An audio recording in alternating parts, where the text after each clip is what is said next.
अब गएको कार्य समितिको बैठक बसेपछि पहिलो मुद्दा समानुपातिक विज्ञापन दिनुपर्छ भनेर सर्वोच्चमा महासङ्घको इतिहासमा कसले हाल्यो? मैले हालेँ भने सर्वोच्च अदालत रिट। सर्वोच्चले के भन्यो? समानुपातिक विज्ञापन कानुन बनाएर बाँड भन्यो, ऐन बनाएर बाँड भन्यो। त्यसपछि गोकुल बास्कोटा मन्त्री हुनुहुन्थ्यो, लफडा गर्दा गर्दा ऐन बनाउनु आदेश, सर्वोच्चको आदेश ऐन नबनाउने भने अवहेलना मुद्दा हाल्छु भनेर लफडा कसले गर्यो भनेपछि उहाँले कानुन ऐन बनाउनु बाध्य हुनुभयो। संसदमा ऐन गयो, संसदबाट विज्ञापन ऐन पारित भयो। अहिले विज्ञापन बोर्ड बन्यो र के लेख्यो भने ऐनको विज्ञापन ऐन हेर्नुहोस्, तपाईँले वेबसाइटमा नि पाउनुहुन्छ।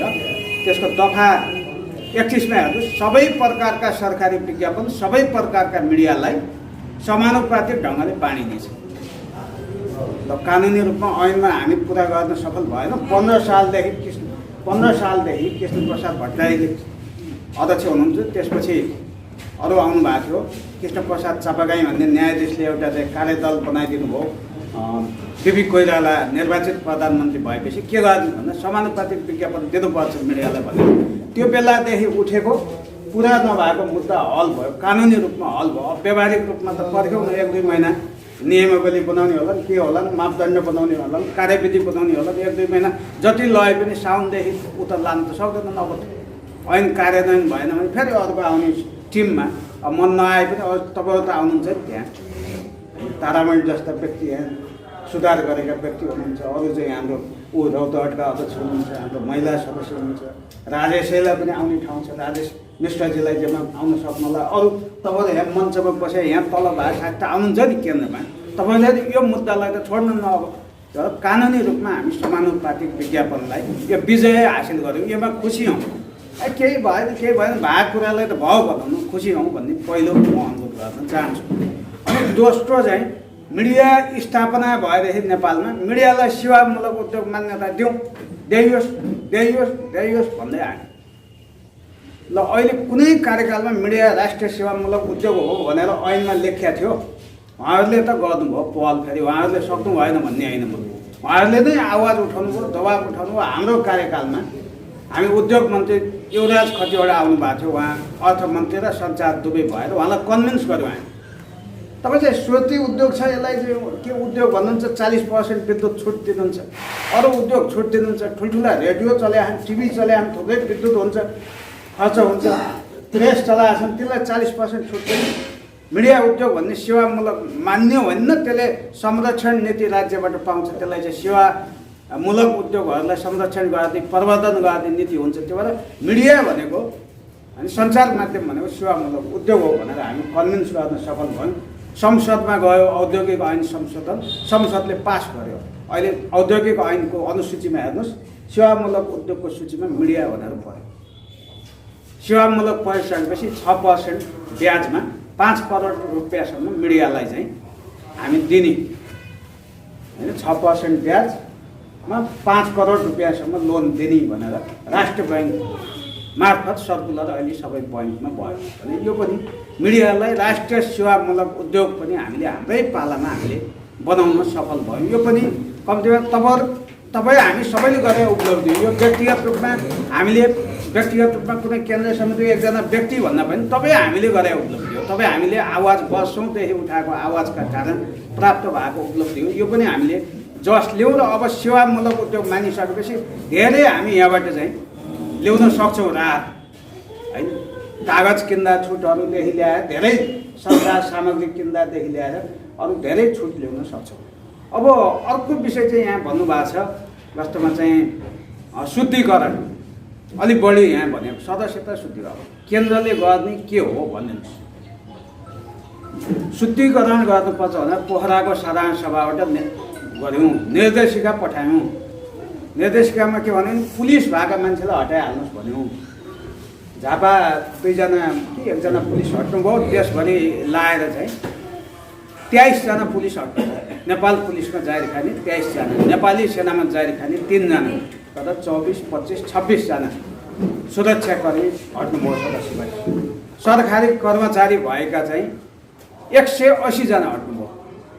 सरकारी थायी कर्मचारी हटाउनु भनेको थियो। अहिले हामी प्राध्यापक र शिक्षक हटाउनु भनेको छैनौँ हामी, किनभने बौद्धिक पेसा हो। पत्रकार महासङ्घ धानेको हिजो चाहिँ प्राध्यापक र शिक्षकले पनि हो, फेरि यो झुट बोल्न हुन्न हामी। अब त्यो भएर अरू चाहिँ निजामती थायी कर्मचारी भनेको छौँ हामीले, उहाँहरूलाई हटाउनुहोस्। 183 जना हट्नुभयो। त्यसपछि आएर हामीले जननिर्वाचित प्रतिनिधि भनेको छौँ। अब त्यसमा भरि 50% जति सफलता हासिल गरेका छौँ। 50% हटाउनु भएको छ जिल्लाले। अब 50% यो त आवश्यक छ, के छ कसो छ यताउता भनेर अब त्यो अझै बत्नु भएको छ। यसमा हामी 50% छौँ र अरू क्रियाशील हुँदै नभएकालाई हटाइदिनुहोस् भनेर पनि त्यो पनि 50% मात्रै सफलता भएको छ। पोखरा जस्तो ठाउँमा चाहिँ एकैचोटि चाहिँ 70-80 जना हटाउनु भएको छ। बागलुङ जस्तो शाखामा 160 जना सदस्य छ, 100 जना हटाइदिनु भएको क्रियाशील नभएर भएको छ। त झापा जस्तो ठाउँमा पनि नयाँ सदस्य थपे 38 हो जम्मा, त्यो पनि जाँच ल्याएर थप्नु भएको छ। नयाँ सदस्य भइसकेपछि आचार संहिता क्लास दिनुभएको छ पुरै सबैलाई। सार्वजनिक सुनवाई राखेर यी सदस्य भए ल कोही सदस्य भए मान्छे कोही खराब छ भने भन्नुहोस् भन्नुभएको छ भने यस्ता केही न केही सुरुवात भएको छ। कम्तीमा हिजो चाहिँ 19 थियो भने 20 त भयो भनिदिनुहोस्। केही पनि भएन भन्ने यो मलाई चित्त बुझेन होइन।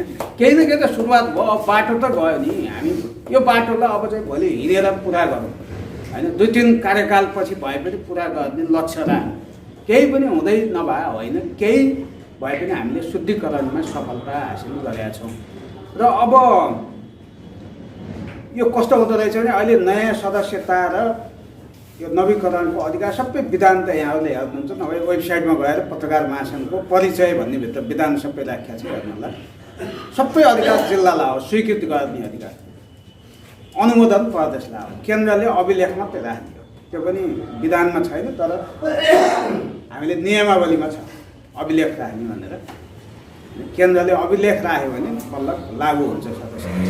र अब जिल्ला शाखाहरू भोलि हाम्रा जिल्ला प्रदेशको सबै यहाँ प्रदेशको नेतृत्व पनि छ, जिल्लाको पनि छ, हामी केन्द्रको पनि छौँ। हामी जिल्लादेखि नै टाइट गरौँ अब यसलाई चाहिँ सदस्यतालाई। तपाईँहरूले भनेको कुरामा म पनि कन्भिन्स छु। यो नयाँ निर्वाचित भयो नि 6 महिनाको बन्द गरिदियो भने हामी निर्वाचित हुँदा पहिलो बैठकबाट पठाउनुहोस् भन्यो, 6 महिनाभित्र पठाउनुहोस् भन्यो। 6 महिनाभित्र आए कि 8-10वटा जिल्लाको हामी जनकपुर बैठकमा पास गऱ्यौँ। अब धेरै छुट्यो, 8-10 जिल्ला आएन, धेरै छुट्यो। अब फेरि कोही सदस्य हुनु पऱ्यो भने अनि के भने निर्वाचन भयो हो, प्रदेशहरू भयो के भयो, त्यहाँ प्रदेशको अधिकार भन्ने भइगयो। प्रदेश आएपछि त्यसपछि यताउता हामी अलमलमा परे नसके हो। तर अब विधानमै व्यवस्था गरौँ। अनि विधानमा 6 महिना पहिले भनेको छ, 6 महिना पुग्दै यता साह्रो के बिग्रिन्छ। अब साधारण सभामा अहिले त गइयो, अब आउने साधारण सभाबाट विधानमा हामीले चाहिँ त्यसलाई कार्य समिति आएको 1 वर्षभित्र 6 महिनाभित्र जिल्लाले टुङ्गाउँछ नि, 1 वर्षभित्र केन्द्रसँग टुङ्गाउने भनिदियो भने यो लफडा पनि हुँदैन कि न त चुनावको लास्टमा अलि लफडा हुँदैछ। अस्ति केन्द्रीय अधिवेशन हुने बेलासम्म हामीलाई भदौमा आएका 2 वर्ष पहिले सदस्यता जिल्लाले स्वीकृत गरेर पठाएका फाइल पनि केन्द्रमा अभिलेख भएको छैन। अस्ति तपाईँ काठमाडौँ जानुभयो भने त्यो दिनसम्म भएको देखिहाल्नु त्यहाँ लिस्ट होइन, प्रदेशबाट गएको। अहिले त सबै गइसकेका छन् होइन। र अब आगामी दिनमा यसलाई चाहिँ केही काम चाहिँ पुरा गर्नुपर्ने आगामी दिनको लागि पनि देखियो। अब मैले सदस्यता र शुद्धिकरणमा यहाँ उठेको विषय यति मात्रै राखेँ। अब अर्को विषय तालिम भन्नुभएको छ होइन। यो तालिममा हामीले के भन्यो भने केन्द्रले नीतिगत कुरा केन्द्रले लबिङ गरौँ, नीति र कानुन निर्माण नीति निर्माणको कुरामा अलिक केन्द्रित हौँ। यो तालिम दिने लगायतका कुरामा शाखालाई नै बलियो बनाउनु पर्छ। स्रोत साधन भयो जुटाइदिएर शाखालाई पठाउँ भनेर अलिकति गऱ्यौँ हामी। त्यहाँ त मन्त्रीजीले के भन्नुभयो भने त्यो बेला सुरुकै बैठकमा मन बस्ने चाहिँ हुन्थ्यो। उहाँले के भन्नु भने यसो गरौँ, शाखामा पैसा पठाउँदा फेरि सरकारी पैसा अब के कसरी पठाउने यसो गरौँ त तालिम दिनको लागि प्रतिष्ठान बनाऊँ र जिल्ला शाखाको आवश्यकता र माग अनुसार यो प्रतिष्ठानले तालिम दिनेछ भनेर राखौँ भनेर कार्यविधि पनि बनायौँ हामीले। आम सञ्चार प्रशिक्षण प्रतिष्ठान भन्ने भयो। बिचमा नाम फ्याक्ट के आयो, कृष्ण प्रसाद भट्टराई आम सञ्चार प्रतिष्ठान भन्ने भयो। अब महासङ्घले त महासङ्घको संस्थापकको नाम आउँदा किन विरोध गऱ्यौँ भने हामी त गरेनौँ। अब अरू सङ्गठन आए, मन्त्रीलाई घेरा हाल्न आए, कृष्ण प्रसाद भट्टराईको नाममा हुन्न भने के भने कसो भने अब त्यो मन बस्ने ब्याक हुनुभयो। त्यो ल्याउँदै भएन। त्यसपछिका मन्त्रीहरूले ल्याउँदै भएन। अहिले फेरि हामी चाहिँ अस्ति कोषा छेत्री म गयौँ। यो साल त बजेट छैन भन्नुभयो सञ्चार मन्त्रीले। त्यसपछि हामी अर्थमन्त्री कहाँ गयौँ। यो हाम्रै पालामा हामी पदमा हुँदाहुँदै यो सुरु गर्नु पऱ्यो आम सञ्चार प्रशिक्षण प्रतिष्ठान बजेट छैन भने बजेट दिनु पऱ्यो भनेर अर्थमन्त्रीलाई भन्यो उहाँले बजेट छुट्याइदिएको छु अब कसरी चलाउने भोलि बैठक छ आउनु पऱ्यो भनेर सञ्चार मन्त्रालयमा हामीलाई पनि बोलाइया पूर्व अध्यक्ष महासङ्घका पनि सबै बोलाइया मलाई के विश्वास छ भने यो आम सञ्चार प्रशिक्षण प्रतिष्ठान बन्यो भने होइन त्यसले चाहिँ देशभरिको तालिम एउटा जिल्लाले चाहेका विज्ञहरू ल्याएर देशभरि तालिम चाहिँ सञ्चालन हुनेछ र यो तालिम दिने काममा चाहिँ जिल्लामै जोडिनुपर्छ हामीले कहाँ तालिम कस्तो आवश्यकता छ थाहा नपाइकन त्यत्तिकै थोपर्ने विषय होइन होइन त्यो भएर त्यो जोडिनुपर्छ भन्ने लाग्छ अर्को मैले यहाँ अहिले भन्दै थिएँ छुट्याएछु शिवराज दाइले उहाँलाई दिएपछि बल्ल चाहिँ संहिता सञ्चार क्षेत्रमा आए चाहिँ के हो भन्ने अनुभूति भएको थियो कि मलाई सुरुमै यहाँ भन्नुलाई भनिरहेको थियो पहिले आउँदाखेरि संहिता आएन भनेर यहाँ भाषण गरिरहेको थियो सञ्चार क्षेत्रमा संहिता आएन सिंहदरबार गाउँ गाउँ आयो भने राजनैतिक रूपमा त स्थानीय तह बनेपछि आयो होला सञ्चार क्षेत्रमा आएन भनेको थियो अब उहाँहरूलाई देखेपछि आउन सुरु भयो भन्ने लाग्छ आइसकेका त छैन फेरि के पाछौँ र होइन उहाँहरूले त बल्ल त अब छैन के अरू नियुक्ति भए नियुक्ति हुँदा यहाँ फुलमाला लाएर गाडी सँगसँगै जान्थ्यो नियुक्ति पत्र पुग्दा गाडी ल्याउनु जान्थ्यो अफिसमा लगाएर ठ्याक्क राख्थ्यो केही पनि छैन के छ दाइ भने अब कोठा बल्ल बल्ल बस्ने कोठा बनाएको छु भन्नुहुन्छ होइन न गाडी छ न के छ न अफिस छ न बजेट आयो होला होइन केही पनि छैन सबै सिर्जना गर्नुपर्ने ठाउँमा हुन्छ जे भए पनि हामीलाई विश्वास के छ भने अब उहाँहरूले सिर्जना गर्नुहुन्छ र यो होइन प्रदेशको जति संरचना बन्छन् पत्रकार नियुक्त हुन्छ पत्रकारलाई फाइदै छैन भोलि उहाँहरूले गर्ने कार्यक्रम जे गरे पनि गतिविधि पत्रकारलाई हुन्छ पत्रकार त्यो प्रदेश चिन्हमा रेवती सापकोटा पत्रकार चिन्नुहुन्छ होला यहाँहरू अन्नपूर्ण नेपाल वान के थुप्रैमा गर्ने प्रेस रजिस्ट्रार सञ्चार रजिस्ट्रार भनेर नियुक्त हुनु अनि उहाँले यो एक वर्षमा 4 करोडको चाहिँ पत्रकारलाई तालिम 5-6वटा किताब हरेक जिल्लामा ल्यापटपसम्म पत्रकारहरूको लागि महासङ्घलाई बाँडिदिनेदेखि ल्याएर यति धेरै काम गर्नुभएको छ होइन अब कसरी सम्भव हो भने त्यहाँ कर्मचारी ल्याएर प्रेस रजिस्ट्रार भन्ने त काठमाडौँमा पनि छ नि केन्द्रमा त्यहाँ कर्मचारी नियुक्ति हुन्छ छुट्टै प्रेस रजिस्ट्रार राख भन्छ अदालतले राख्नुपर्ने व्यवस्था छ तर कर्मचारी नियुक्ति गर्दाखेरि खै के भयो देखाएको छौँ एउटा पत्रकार त्यो पदमा जाँदाखेरि कति काम हुँदो रहेछ भन्ने उदाहरण त्यो रेवती सापकोटा पनि हुनुहुन्छ त्यो भएर उहाँहरू पत्रकार जाँदाखेरि एकदम मलाई के विश्वास छ भने उहाँको पत्रकार त्यो ठाउँमा जाँदाखेरि पत्रकारिताको विकासको लागि धेरै महत्त्वपूर्ण काम हुन्छ हामीले हुन त 2 नम्बर प्रदेशलाई हामीले आम सञ्चार ऐनको मसौदा नै नमुना मसौदा ड्राफ्ट गरेर दिएको छ त्यो छुट्टै सञ्चार सम्बन्धी कानुन विधेयक नबनाउनुहोस् एउटै कानुनभित्र सबैलाई समेट्नुहोस् आम सञ्चार प्राधिकरण बनाएर प्राधिकरणका विभिन्न हाँगा शाखाहरू जस्तो रह्यो तालिम दिने छुट्टै अरू पत्रिका नियमन गर्ने छुट्टै रेडियो टिभी यस्ता पनि छुट्यायो भने विज्ञापन बाँड्ने छुट्टै यसो होस् भनेको थियो अब त्यसलाई पछि यहाँ आउनु भएछ 1-2टा कुरा थप्नु भएछ पछि 1 करोड रुपियाँ जरिवाना गर्ने पत्रकारलाई भन्ने देखेपछि विरोध भयो ल हटाउने भन्नुभयो हटाइयो फेरि अहिले पनि हटाएर पनि के बचेछ भने सञ्चार उपकरण जफत गर्ने भन्ने छ अस्ति प्रमुख मुख्यमन्त्रीलाई भेट्यौँ हामी आएर जनकपुरमै भेट्यौँ उहाँले के भन्नु भने यो त पत्रकारलाई दिएर हेर भने म पनि हेरेको थिएन म लज्जितै भएँ यो देखेपछि यो हेरेपछि यो त संविधानसितै बाज्यो यो त हुन्न सच्चाइ छ भनेर भन्नुभएको छ होइन त्यही भएर हामीलाई के विश्वास छ भने उहाँहरूको पनि फिडब्याक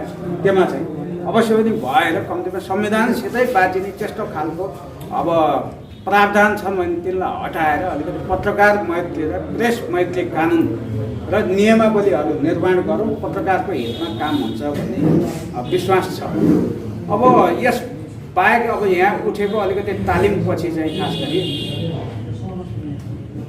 अब यो कार्यक्रम पनि यहाँ लास्टमा भयो भन्नुहुन्थ्यो अब यो 70मा लास्टमा भयो हामी गएदेखि हामीले के भने नि सार्वजनिक सुनवाई गरौँ भन्थ्यो 50 जिल्लामा गर्ने भनेको थियौँ हामीले अब 70 पनि भयो कि जस्तो लाग्छ मलाई सार्वजनिक सुनवाई भयो कि भएन कोही साथी आएर यहाँ के भयो 34 जिल्ला हामी गर्न सकेछौँ होइन सार्वजनिक सुनवाई गर्ने पत्रकारले के गल्ती गरे समाजका अरूलाई लिएर हाम्रो आलोचना गरिदिनुहोस् भन्ने कार्यक्रम हामी 34 जिल्लामा गऱ्यौँ सबैको गुनासो के हो भने पत्रकार जिम्मेवार भएन मर्यादित भएन जेमनलाई लेखे र र पत्रकार आफ्नै कारणले असुरक्षित छन्। सबभन्दा आधा 50% पत्रकार जे मन लाग्यो लेख्छन् त्यहाँ अर्कोले धम्काउने भन्ने गर्छ। आचार्य संहिता पालना भए यस्तो हुन्न थियो भनेपछि अब आउने 1 वर्ष भएला हामी चाहिँ बजेट पनि बन्देर यो कार्यक्रम राखिरहेको छौँ। अब यहाँ सुरुवात 70 सहित 4 जिल्लाबाट सुरुवात भयो, 4 ठाउँबाट बर्दिया भइसकेको छ, 70 भयो,